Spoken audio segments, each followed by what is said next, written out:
Bapa di surga, terima kasih untuk hari ini, hari yang Kau jadikan bagi kami. Untuk kami datang menyembah Tuhan, untuk kami datang memuji Tuhan, untuk kami datang disapa oleh kebenaran firman Tuhan. Dan kami rindu ya Tuhan, biarlah Engkau berbicara secara pribadi kepada kami, pribadi lepas pribadi.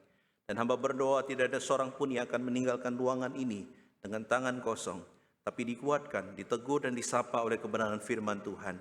Dan berkatilah hamba sendiri, sembunyikan di balik salib-Mu, supaya nyata kemuliaan Tuhan dan bukan kemuliaannya. Terpujilah nama-Mu, demi nama Tuhan Yesus kami berdoa dan mengucap syukur. Amin. Shalom Bapak Ibu. Apa kabar? Puji Tuhan ya, ada 1000 yang hadir. Coba lihat kiri kanannya, kasih senyum. Soalnya Elion katanya kok sombong-sombong ya. Soalnya pakai masker, jadi tidak kelihatan mungkin ya.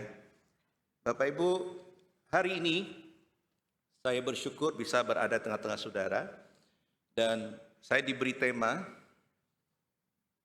satu tema yang mungkin secara pribadi ya mungkin saya akan sungkan membawakannya. Tapi puji Tuhan hari ini saya harus memikul salib itu ya. Yaitu Amsal 3 ayat 9 sampai 10 dengan tema persembahan bukan sumbangan ya. Persembahan bukan sumbangan. Kita baca Amsal 3 ayat 9 sampai ayat yang ke-10. Kalau sudah mendapatkan, mari kita akan membaca bersama-sama Amsal pasal yang ketiga ayat 9 dan 10. 1, 2, 3. Muliakanlah Tuhan dengan hartamu dan dengan hasil pertama dari segala penghasilanmu. Maka lumbung-lumbungmu akan diisi penuh sampai melimpah-limpah. Dan bejana pemerahanmu akan meluap dengan air buah anggurnya. Saya akan bacakan sekali lagi. Muliakanlah Tuhan dengan hartamu dan dengan hasil pertama dari segala penghasilanmu. Maka lumbung-lumbungmu akan diisi penuh sampai melimpah-limpah. Dan bejana pemerahanmu akan meluap dengan air buah anggurnya. Siapa yang mengaminkan ayat yang ke-10? Ada amin? Masa sekali lagi, ada amin? Nah, bagaimana caranya ya? Pagi ini hati-hati kita tidak mengajarkan mengenai successful theology ya, tapi saya akan mengajak saudara untuk merenungkan mengenai bagaimana kita mengelola kekayaan kita dalam kaitannya dengan persembahan ya. Nah, sesuai tema yang diberikan kepada saya, yaitu mengenai persembahan bukan sumbangan, saya akan memulai dengan motivasi, saudara ya. Ketika kita memberikan sesuatu kepada Tuhan atau mempersembahkan uang kita, maka saya mencatat paling tidak ada 3 motivasi yang terselubung yang ada dalam diri sang pemberi itu ya. Yang pertama, banyak orang yang memberikan dengan hati yang murni ya. Jadi ketika dia memberikan kepada Tuhan, pokoknya uang sudah masuk di kantong, dia sudah tidak peduli lagi apa akan terjadi dengan uang itu, dan dia yakin bahwa gereja akan pakai itu dengan baik. Tapi ada juga yang kedua, orang memberikan persembahan dengan satu motivasi agar Tuhan itu memelihara hidupnya, agar Tuhan itu memelihara keluarganya, agar Tuhan itu menjaga perusahaannya, menjaga pabriknya, dan lain sebagainya. Dengan kata lain, sebagai kompensasi kepada Tuhan, karena kebaikan Tuhan yang luar biasa, lalu semakin Tuhan baik kepada dia, semakin dia kasih banyak untuk Tuhan. Ini motivasi yang kedua. Tapi ada juga yang ketiga, nah ini yang seringkali juga kita dengar, yaitu memberi dengan motivasi sebagai investasi. Ya. Yaitu dengan contoh misalkan saudara begitu banyak memberi dengan harapan bahwa Tuhan akan melipat kali gandakan, dengan kata lain saudara sedang di gereja ini sedang sebenarnya coseti ya, sedang berbisnis begitu ya. Ketika memasukkan 10.000 dengan harapan keluar 1 juta. Ketika masukkan 1 juta harapannya bisa dapat 100 juta ya. Ini motivasi yang ketiga. Ada lagi satu yang mungkin saya tidak cantumkan, dan ini yang paling parah adalah menjadikan gereja persembahan sebagai tempat money laundering ya. Artinya mendapatkan uang yang kita tidak tahu sumbernya dari mana, atau yang sumbernya bahkan mungkin kita tahu bahwa itu menyimpang dari firman Tuhan, lalu dibawa ke gereja dengan harapan setelah disumbangkan ke gereja maka akan terjadi transformasi. Jadi uang yang tidak kudus itu menjadi kudus, begitu ya. Ada juga yang punya motivasi yang demikian ya. Nah, di antara 4 itu, saya ingin katakan 3 ini yang paling dominan ya. Dan saya berharap semoga banyak di antara kita yang nomor 1 ya. Ada amin? Kalau yang 2, 3 ada enggak kira-kira? Ada? Kok diam semuanya? Ada? Pasti ada. Dia hadir pagi ini? Jangan lihat ke samping kiri kanan ya. Kedua, ketiga pasti ada. Banyak orang seolah-olah ingin membayar jasa Tuhan. Ya, ketika Tuhan begitu berjasa, misalkan ya musibah melanda hidupnya atau pabriknya hampir terbakar, tapi Tuhan meluputkan. Kemudian sebagai bentuk dia itu terima kasih sama Tuhan, lalu dikasih uang yang begitu banyak. Kemudian ada juga yang mungkin sebagai satu harapan bahwa nanti uangnya itu akan berlipat kali ganda, begitu ya. Nah, saudara yang kasih oleh Tuhan, sebenarnya jadi orang Kristen harusnya motivasi kita yang pertama. Kita memberi kepada Tuhan bukan karena kita mendapatkan sesuatu, kita memberikan kepada Tuhan murni karena kita mengucapkan terima kasih kepada Tuhan karena Tuhan sudah begitu baik dalam hidup kita. Dan kita tahu bahwa ketika Tuhan itu memberkati kita, bahkan doa kita yang kita tidak sebutkan itu pun Tuhan berikan. Ya, Anda coba pikirkan ya, dari pokok doamu dengan yang Tuhan kabulkan, lebih banyak yang mana? Biasanya banyak yang saudara tidak minta dalam doamu, Tuhan kabulkan. Tapi kerap kali engkau marah karena yang kau minta dan yang sedikit ini tidak dikabulkan mungkin, lalu engkau lebih marah daripada sederetan ya doa-doa yang kau tidak minta dan Tuhan memberikan. Nah, karena itu saudara yang kasih oleh Tuhan, pada pagi ini saya akan mengajak saudara melihat akan kebenaran ini, yaitu mengenai persembahan ya. Kita mau lihat perbedaannya persembahan dan juga sumbangan ya. Kalau tadi yang pertama kita sudah lihat motivasi, yang kedua kita akan melihat persembahan itu apa. Secara bahasa saudara ya, persembahan itu di dalam Kamus Besar Bahasa Indonesia dikatakan adalah hadiah ya. Hadiah, kemudian bisa juga meaningnya pemberian kepada orang yang terhormat ya. Jadi ini kaitannya adalah kepada raja atau kepada orang yang ditinggikan. Nah, dalam konteks kekristenan maka ini kita sedang berbicara mengenai Allah yang divine, yang ilahi itu ya. Sehingga ketika kita datang kita mempersembahkan entah itu harta kita atau apa yang kita miliki, itu murni motivasinya adalah untuk Tuhan ya.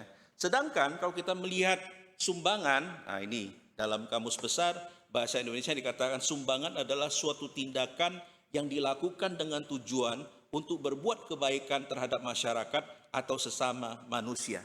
Dengan kata lain, sumbangan itu levelnya lebih rendah dan motivasinya juga berbeda dan objeknya juga adalah kepada orang-orang yang membutuhkan ya.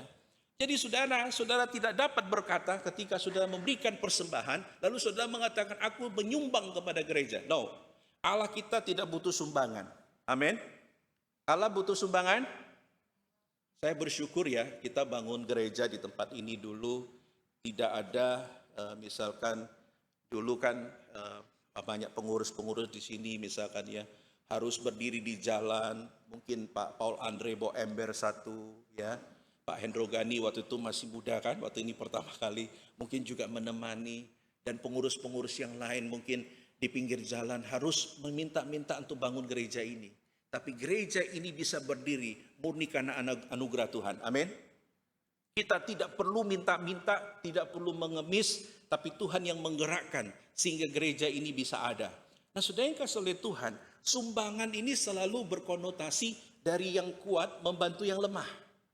Kalau kita ngomong kasih Tuhan dengan istilah sumbangan, kita salah alamat saudara. Kalau kita sama Tuhan, yang kuat yang mana? Tuhan apa kita? Tuhan. Yang lemah siapa? Kita. Yang sering kali minta-minta siapa? Tuhan apa kita? Ayo ngaku. Bangun pagi minta enggak? Minta. Minta sama Tuhan. Tuhan hari ini semoga dapat kangtau. Sudah doa kemudian bekerja. Bekerja doa minta enggak? Tuhan kasih kelancaran supaya segala sesuatu berjalan dengan baik. Kemudian apapun yang kita lakukan ada unsur minta di dalamnya. Sampai waktu kita mau tidur pun kita minta sama Tuhan. Berarti saudara kalau mau jujur Yang minta-minta itu kita. Kita yang sebenarnya yang butuh sumbangan, ya kan? Bukan Tuhan. Tapi banyak orang salah mengatakan ketika dia memberikan sesuatu kepada gereja, ketika dia memberikan sesuatu kepada Tuhan, dia mengatakan itu sumbangan. No, levelnya berbeda ya. Jadi sekali lagi saya katakan bahwa berdasarkan definisi ini maka seharusnya kita tidak pernah memaknai persembahan sebagai sumbangan. Sekali lagi ya, jangan pernah memaknai persembahan kepada Tuhan sebagai sumbangan, karena itu melecehkan Tuhan, ya. Itu melecehkan, merendahkan Tuhan, karena Tuhan tidak butuh sumbangan, ya. Nah, saudara yang kasih oleh Tuhan, kenapa? Karena Tuhan adalah Tuhan yang kaya, Tuhan yang bermartabat, Tuhan yang berdaulat, Tuhan yang Dia maha segala sesuatunya. Dia tidak butuh sumbangan kita, ya. Nah, karena itu saudara yang kasih oleh Tuhan, saya kadang-kala pernah mendengar juga orang mengatakan, aku sumbang ke gereja. Saya pernah, saudara, dari pengalaman pelayanan saya, banyak orang yang memang mentalnya itu sumbang, bukan persembahan. Saya ambil contoh, satu kali gereja kami mendapatkan sumbangan, ya, mesin fotokopi, saudara, ya. Saya masih ingat ketika mesin itu dinyalakan, suaranya tuh kayak mesin kapal air itu, gitu ya. Itu ketika fotokopi, kertas dimasukkan, putih, keluarnya hitam semua, saudara. Ya, dengan kata lain, orang itu bingung mau buang alat fotokopinya kemana, lalu ditanda kutip dipersembahkan ke gereja. Dan sebagai gereja, nolak enggak? Enggak, saudara, sungkan. Contoh yang kedua, kami pernah dapat meja waktu itu, ya, ditaruh di pastori. Wah, mejanya itu kelihatannya bagus sekali. Tapi seminggu kemudian ambruk, saudara. Ternyata saya baru tahu bawahnya itu dimakan rayap, kemudian didempul dan dicat lagi, saudara. Dan di situ bolong-bolong di bawahnya, ya. Kemudian banyak contoh, saya bisa cerita semalam suntuk, ya. Pernah juga ada orang yang fungsian dikasih sepatu, ya, hamba-hamba Tuhan dikasih sepatu. Oh, seneng Natal kita nyanyi pakai sepatu baru. Habis turun mimbar itu sepatu mangap semua. Saya berpikir, Tuhan, ini kok yang dikasih atau persembahkan ke gereja atau ke hamba Tuhan kok modelnya seperti ini semua, begitu ya. Kenapa? Karena mentalnya adalah mental sumbangan, ya. Kalau kita misalkan tidak mau sesuatu, ya daripada dibuang, kasihkan, sumbang, saudara, ya. Nah, gereja kalau kita kasih untuk Tuhan, bukan demikian, saudara. Kalau demikian, saudara sedang melecehkan Tuhan. Kenapa? Karena Tuhan itu tidak butuh sumbangan, ya. Jadi ketika kita memberikan kepada Tuhan, murni motivasinya adalah karena kita cinta kepada Tuhan, kita ingin mengagungkan Tuhan, dan dalam pengagungan itu kita tidak akan pernah memberikan yang buruk. Ingat, dalam konteks perjanjian lama, ketika mereka memberikan persembahan, selalu the best untuk Tuhan, ya. Nah, saudara yang kasih oleh Tuhan, kita masuk di Amsal pasal 3 ayat 9 dan 10. Di situ dikatakan, muliakanlah Tuhan dengan hartamu, ya. Dan hasil pertama dari segala penghasilanmu, maka lumbung-lumbungmu akan diisi penuh sampai melimpah-limpah, dan bejana pemerahanmu akan meluap dengan air buah anggurnya. Siapa yang mengatakan ini? Ini ditulis oleh Raja Salomo. Siapa Raja Salomo? Dia disebut pada zaman itu adalah sebagai, boleh dibilang, the richest man, ya, paling kaya. Tapi di abad ini ada orang iseng, ya, dibikin daftar 25 orang terkaya sepanjang masa, dan Salomo ini masuk di dalamnya. Dan saya tidak tahu bagaimana dia menghitungnya, itu ditulis dalam sebuah artikel di lovemoney.com, ya, tahun 2019. Dia dikatakan dari perhitungan emasnya Raja Salomo, maka dikalkulasi kekayaannya kira-kira 2,2 triliun dolar. Ya, dia masih kalah sama satu raja dari Cungkok, saudara, ya. Jadi itu berarti kalau kita melihat, ini adalah orang yang hebat, orang yang penuh dengan hikmat, orang yang kaya raya, orang yang mempunyai segala sesuatu, dan dia memberikan nasihat melalui Amsal pasal yang ketiga. Ya, kita tahu bahwa ketika dia memberikan nasihat, berarti kan dia mengalami, dia adalah seorang yang kaya. Ya, kalau misalkan begini, kalau saya berbicara mengenai cara, misalkan saya bikin seminar, ya, cara mengelola keuangan, padahal saya tidak punya uang dan tidak pernah punya banyak uang. Ketika saya bikin seminar itu, pasti semua akan mempertanyakan, apakah Bapak pernah memegang uang 1 miliar? Mungkin ada audiens bertanya demikian. Karena tidak pernah, lalu tidak bisa hanya teori. Tapi dalam bagian ini, yang menulis adalah seorang raja yang terkenal, punya harta kekayaan yang melimpah. Bukan hanya harta, saudara ya, istrinya pun melimpah, betul? Istrinya ada berapa? 700 ya. Kemudian 300 gundik, berarti 1000 ya. 1000 bayangkan. Bahkan ada penafsir ngomong, mungkin sampai matinya Salomo ada istri yang dia belum ketemu. Jadi ketika dia sudah mati, belum istrinya itu belum ketemu dia ya. Karena kalau kita lihat seperti di Turki ada satu harem ya, tempat sultan itu menaruh khusus gundik-gundiknya ada 2500 ya. Dikatakan sultan itu sampai meninggal pun ada yang belum ketemu dengan gundiknya itu ya. Nah, saudara, singkat cerita saya mau katakan bahwa yang menulis Amsal 3 bukan orang yang kaleng-kaleng, saudara. Seorang yang benar-benar punya harta berlimpah, seorang yang punya kedudukan, seorang yang begitu berhikmat, dan seorang yang sangat dihormati. Dan dia memberikan nasihat melalui Amsal 3 ini ya. Dan inilah yang saya mau bagikan kepada saudara, bagaimana kita memanage keuangan kita dalam konteks persembahan ya. Yang pertama, kalau saudara melihat di dalam ayat yang ke-9 tadi, dikatakan muliakanlah Tuhan dengan hartamu, saudara ya. Nah, di dalam bagian ini Raja Salomo ingin memberikan nasihat. Yang pertama, dikatakan bahwa orang yang mau memberi adalah orang yang mengutamakan Tuhan ya. Jadi sekali lagi saya ulangi, orang yang mau memberi dalam konteks ini adalah kepada Tuhan dalam bentuk persembahan, maka adalah orang yang mengutamakan Tuhan ya. Mengapa? Kalau sudah melihat di dalam bagian firman Tuhan ini, muliakanlah Tuhan dengan hartamu ya. Kata muliakanlah ini kalau saudara cek di semua terjemahan bahasa Inggris, itu menggunakan kata yang sama, yaitu honor ya, menghormati ya. Tapi saudara, kalau saudara melihat dalam bahasa aslinya, ada satu kata yang dipakai, yaitu kabat, saudara. Kabat ini adalah satu kata yang kalau saudara tidak asing, yaitu kabot ya.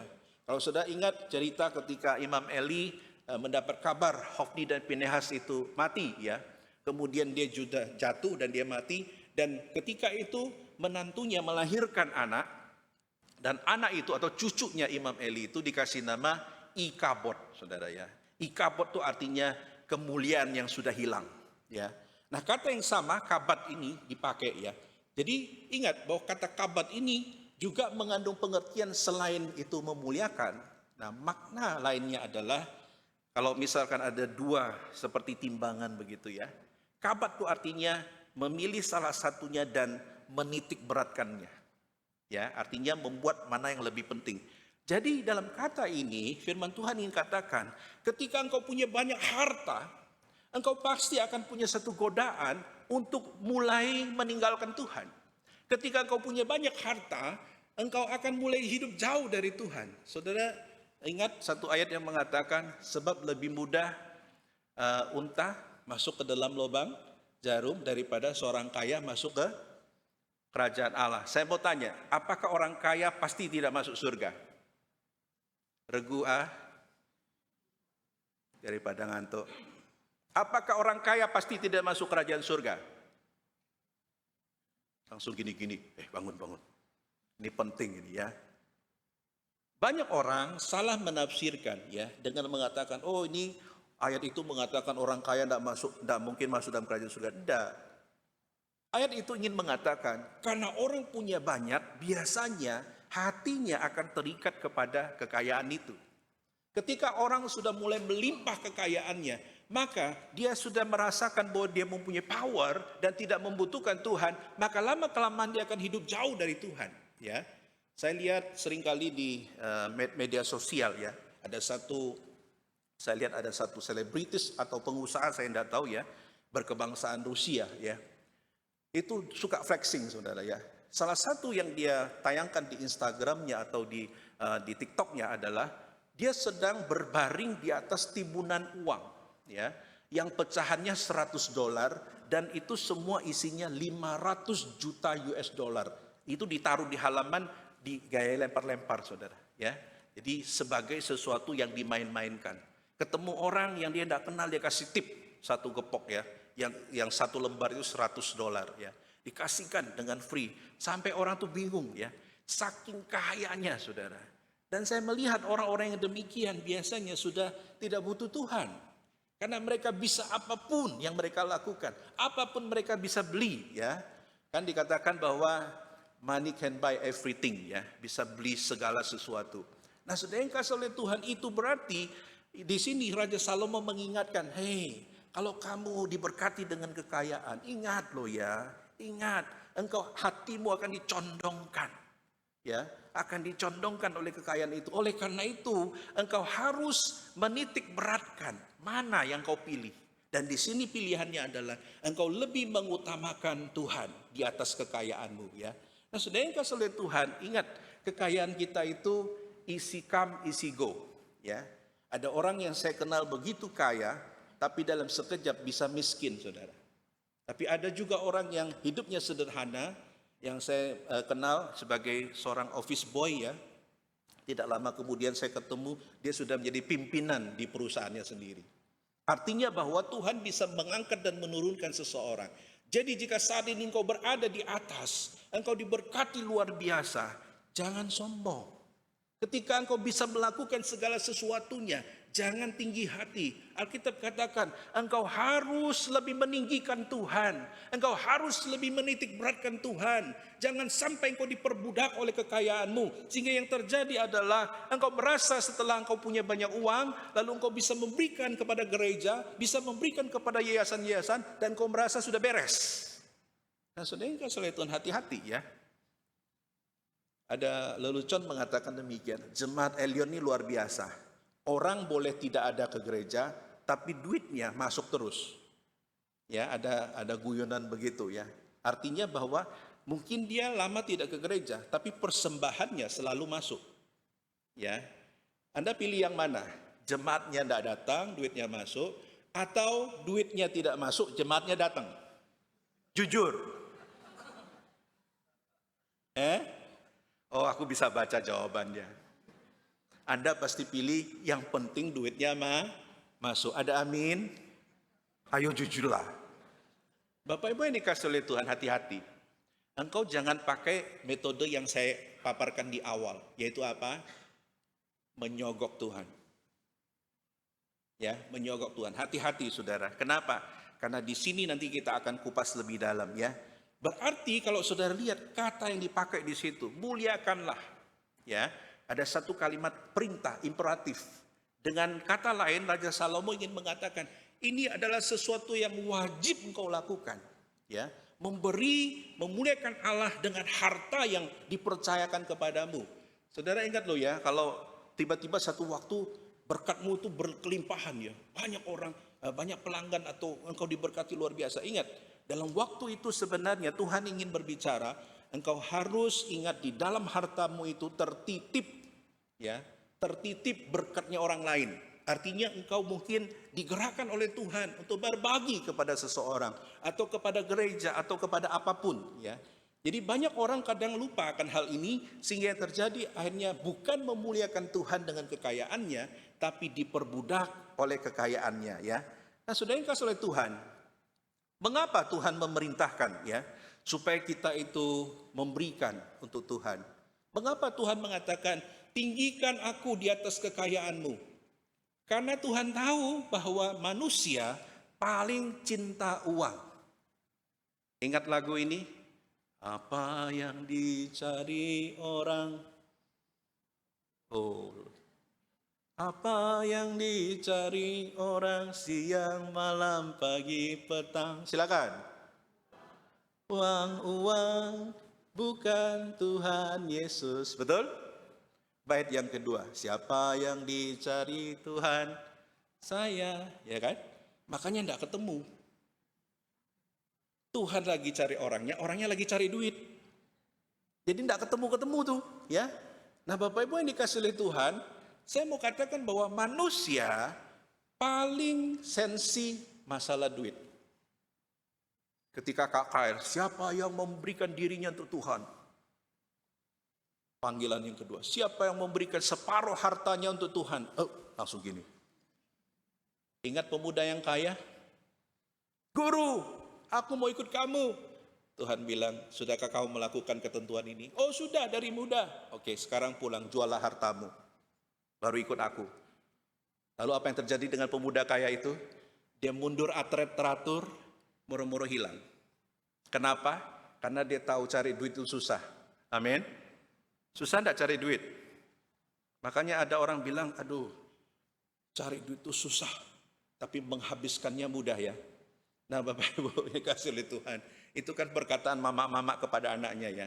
Jangan boros, cari duit itu susah, ya kan? Nah, tapi dalam bagian ini saudara, Tuhan tahu manusia itu paling cinta uang. Ya.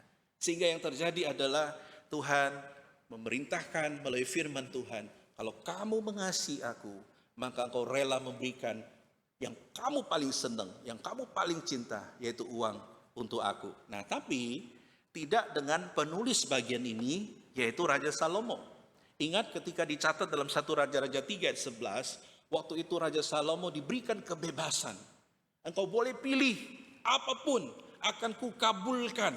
Nah, kalau ibu-ibu dikasih kebebasan, kira-kira minta apa ya? Silakan, kamu boleh minta satu permintaan.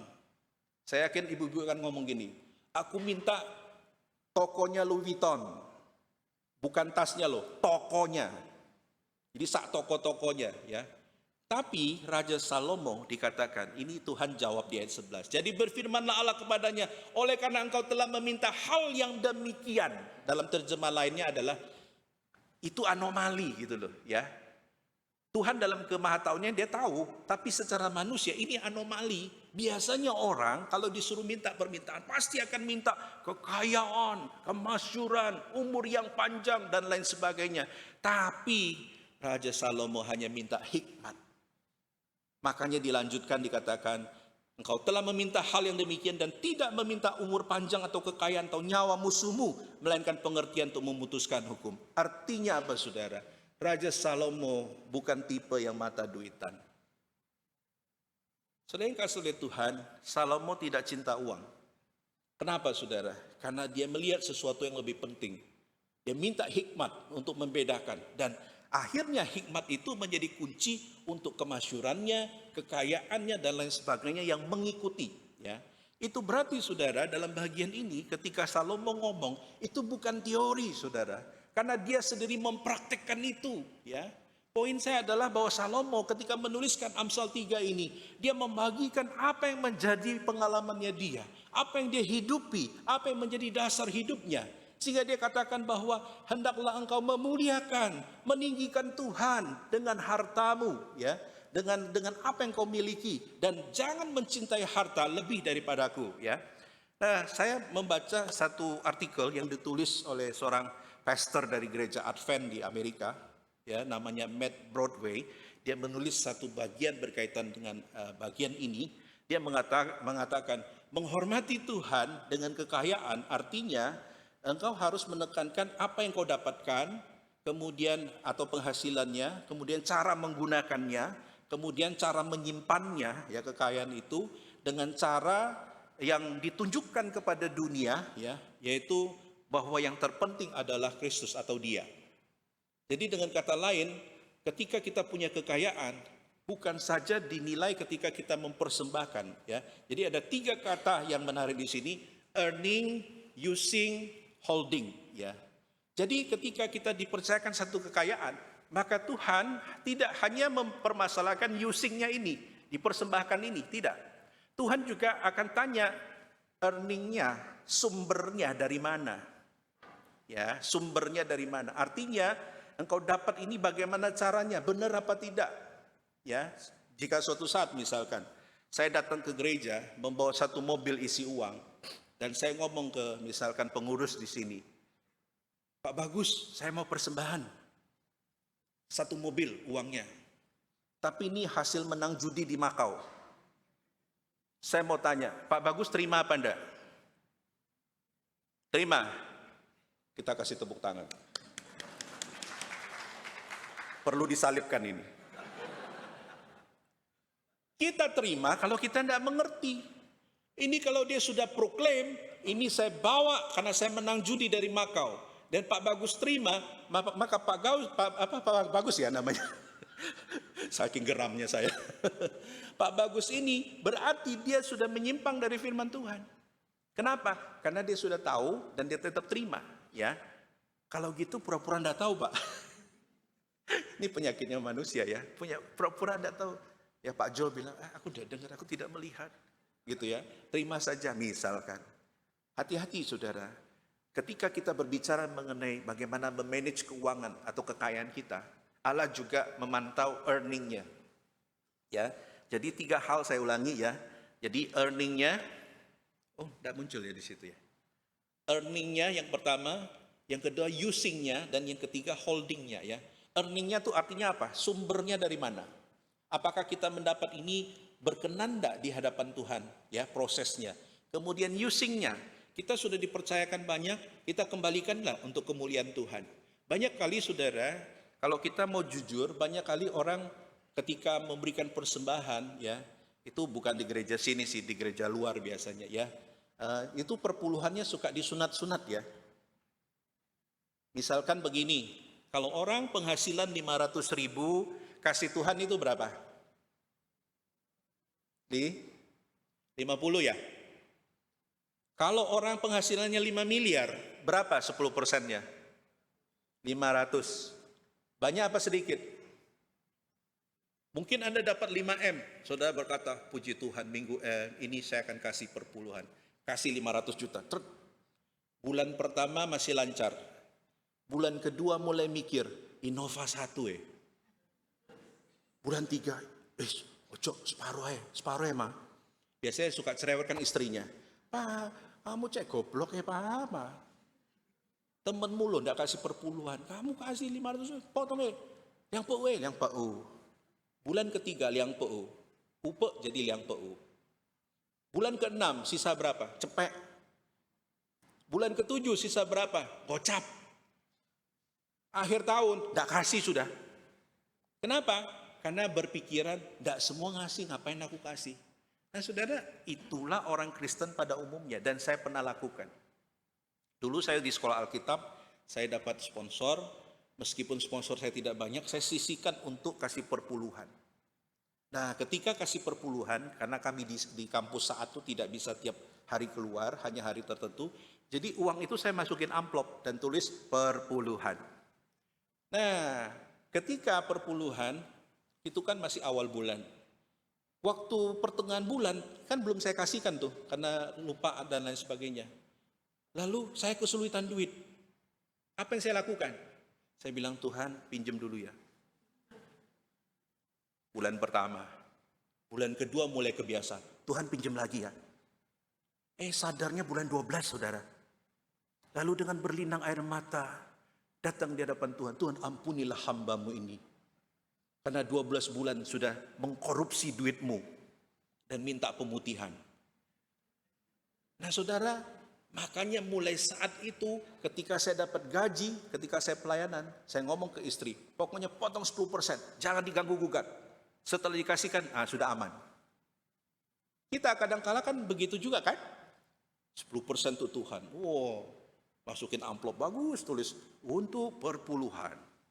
Tiba-tiba kebutuhan itu banyak. Lalu kita mungkin kebutuhan itu mendesak. Lalu kita ngomong, Tuhan pinjam dulu ya. Keluarin. Dan itu berlangsung terus. Lama-lama kita mempiutangi Tuhan. Nah saudara yang kasih oleh Tuhan, hati-hati ya. Engkau mungkin dapat earningnya itu betul. Tapi usingnya salah. Ya, sehingga ketika engkau usingnya salah, holdingnya juga salah. Ya, yang seharusnya bukan menjadi milikmu, itu engkau pegang, engkau simpan. Kan kalau orang Chinese, apalagi prinsipnya, apa yang masuk tidak boleh keluar, betul? Kalau bisa duit masuk tuh masuk, kalau keluar tidak boleh begitu ya. Ini terjadi juga di sebuah gereja, ya ada kesaksian seseorang yang menceritakan kepada saya di gereja Indonesia di Amerika, ada satu ibadah lalu ada orang kasih persembahan, tapi karena dia buru-buru dia salah masukkan saudara. Mau kasih $10, dia kasih $100. Lalu dia gelisah. Habis kebaktian dia turun, dia cari bendahara dan bilang, boleh enggak susu? Kembali sing 100 tak kasih 10. Lalu bendahara itu bilang, apa yang masuk tidak boleh keluar. Karena sudah menjadi milik Tuhan. Saya pengen tahu tuh bendahara orang di mana, pengen tak jadikan bendahara di gereja saya ya. Apa yang masuk tidak boleh keluar kan. Lalu dia mengatakan gini, Pak, maaf saya tidak punya hak untuk ngeluarin ini.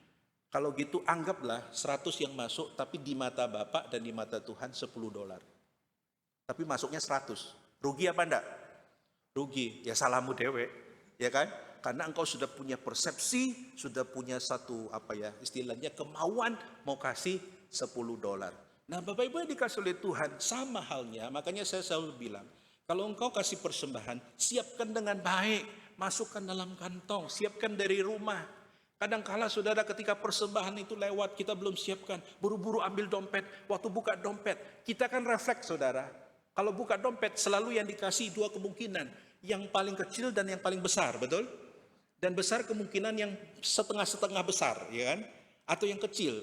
Sehingga yang terjadi adalah kita belum memberikan yang sungguh-sungguh untuk Tuhan. Ya, saya pernah diceritakan seorang dosen saya ya, orang Filipina. Dia bilang kalau di Filipina itu kantong persembahannya itu dari rotan, jadi bisa dipanjangin. Jadi kalau orang tidak kasih, dia goyang-goyang ini. Ada seorang majelis yang ini orang tidak ngasih, dia tahu ini orang kaya, tidak ngasih, dia tungguin, goyang-goyang sama dia. Dia ngasih baru dia jalan, ya kan? Nah mungkin boleh dicoba di satelit ini ya. Katanya bisa dipanjangin.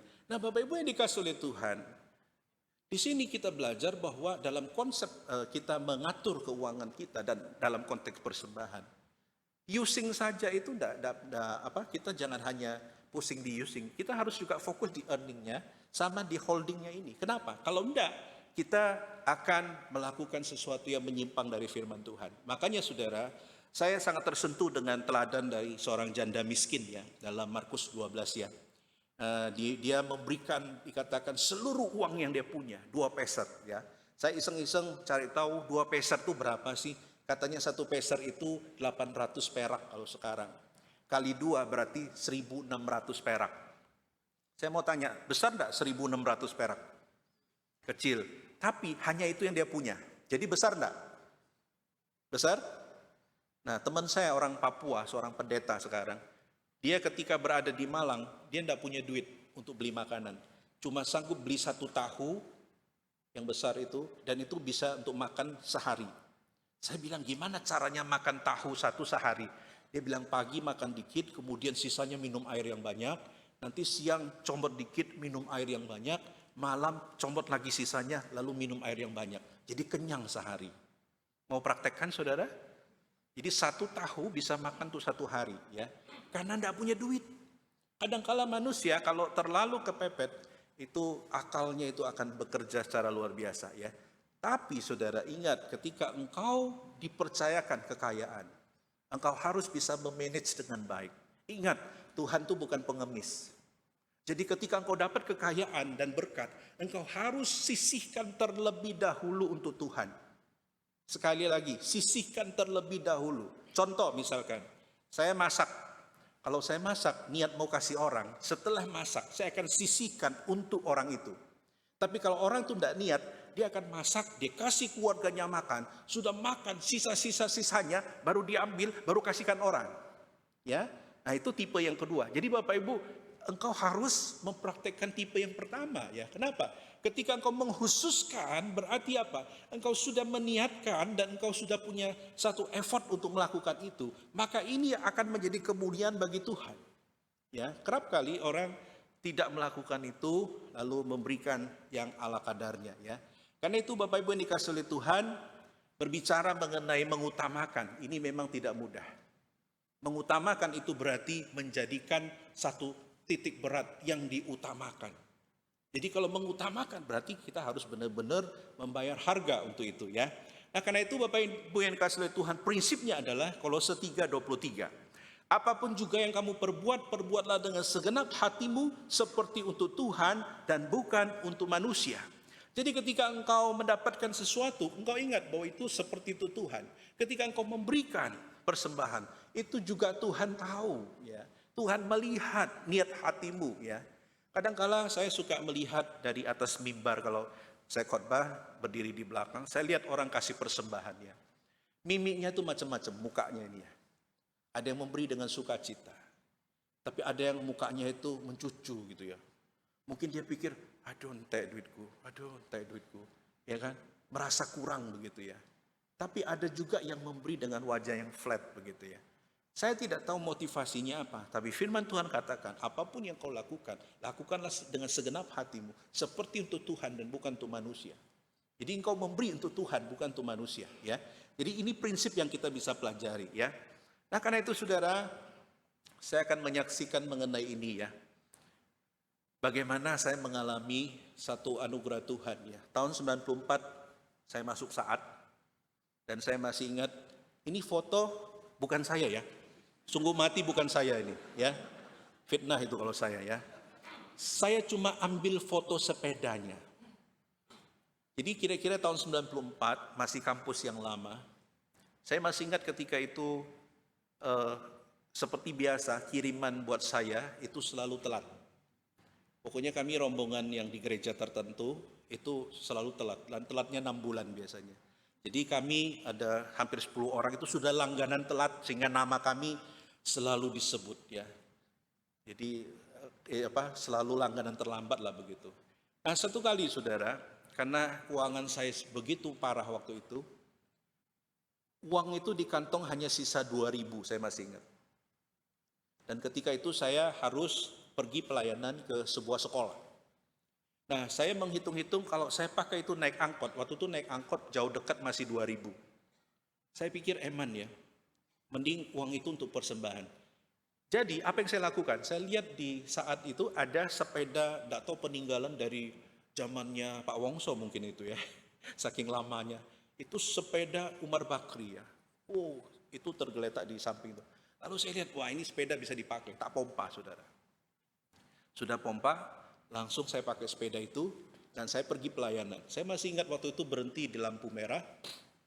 Ketika itu saya pakai rapi, pakai dasi, pokoknya mau khotbah lah begitu. Tiba-tiba ada seorang ibu liatin saya, lihat ke atas, lihat ke bawah, lihat ke atas, lihat ke bawah. Lalu mungkin dia tidak kuat ya, dia ngomong, wongnya ganteng, sepeda nelek. Saya bilang, wah ibu ini sudah syukur ini ada tempat transportasi ini daripada jalan kaki ya. Jadi saya berpikir, wah ini apalagi ini ya. Lalu saya naik.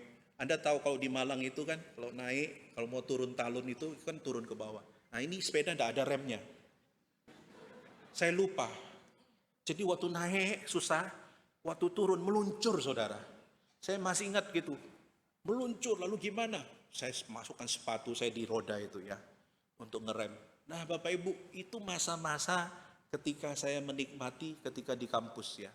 Artinya apa saudara? Ketika sampai pelayanan, lalu saya melayani khotbah dan lain sebagainya, lalu sisa uang 2.000. Ada persembahan saudara, kantong diedarkan. Waduh cilaka ini, sisa 2.000. Dalam hati saya berpikir, kasih apa enggak ya? Kasih apa enggak? Saya mau tanya Bapak Ibu, kalau Anda kasih apa enggak? Jujur. Itu duit terakhirmu. Loh saya ini tanya, Mbok dijawab. Kasih apa enggak? Kasih. Baik sekali. Saya kasih saudara. 2.000 Tuhan, kasih. Lalu saya pulang, naik sepeda lagi. Sampai di kampus, loyo saya. Tidak ada apa-apa. Pelayanan, kalau kami pelayanan, ya tidak dapat apa-apa saudara. Ya. Pokoknya semua atur sendiri. Tapi puji Tuhan, waktu saya akan masuk naik ke lantai begitu, kan ada tempat surat itu ya. Zaman dulu ada namanya tempat wesel ya. Wesel pos. Yang tahu wesel pos seumuran dengan saya ya. Nah waktu dapat wesel pos itu senang sekali. Ternyata CC saya itu kirim uang. Wah saya senang sekali. Kenapa? Karena akhirnya saya bisa bernafas. Ya. Nah Bapak Ibu yang dikasih oleh Tuhan, itu mungkin hal simpel ya, mungkin Anda juga pernah mengalami. Tapi poin saya adalah, ketika engkau mengutamakan Tuhan, Tuhan itu seolah-olah menguji engkau. Dan di dalam keputusasaanmu, biasanya belum tentu seperti yang saya punya, jawabannya indah. Bisa saja tak seindah itu gitu ya. Tapi apakah kita setia mengikut Tuhan, Dan kita setia memberikan kepada Tuhan. Ada yang bilang, oh Pak, sekarang kan bisnis tidak baik, jadi saya tidak mau kasih persembahan. Pak, sekarang kan ininya tidak baik, aku tidak mau kasih perpuluhan. Saudara, jangan tanya, aku mau kasih apa enggak. Tanyakan pada dirimu, engkau mau kasih apa enggak. Karena memberi itu berbicara mengenai masalah hati. Dan kalau engkau tidak punya hati untuk memberi, jangan kasih.